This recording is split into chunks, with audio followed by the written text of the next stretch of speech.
पंतप्रधान नरेंद्र मोदींची सोमवारी पुण्यात सभा होणार आहे। महायुतीच्या उमेदवारांकरता ही प्रचार सभा होईल। मोदींच्या सभेची पुण्यात जय्यत तयारी करण्यात आलेली आहे। मोदींच्या दौऱ्यापूर्वी पंतप्रधानांचे विशेष सुरक्षा पथक हे पुण्यात आता दाखल झालेले आहे। एसपीजी कमांडोंकडून मोदींच्या सभास्थळाची पाहणी देखील करण्यात येते। जिल्हाधिकारी कार्यालयात ही सभा पार पडली आणि या सगळ्या संदर्भात बैठक पार पडली आणि नियोजन देखील करण्यात आलेले आहे।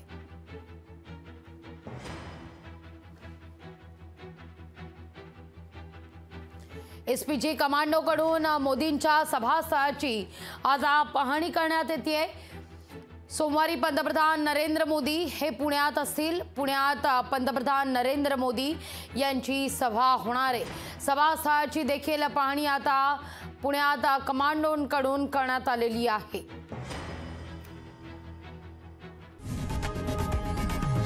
लोकशाही मराठी ऐका, पहा, जागरूक रहा।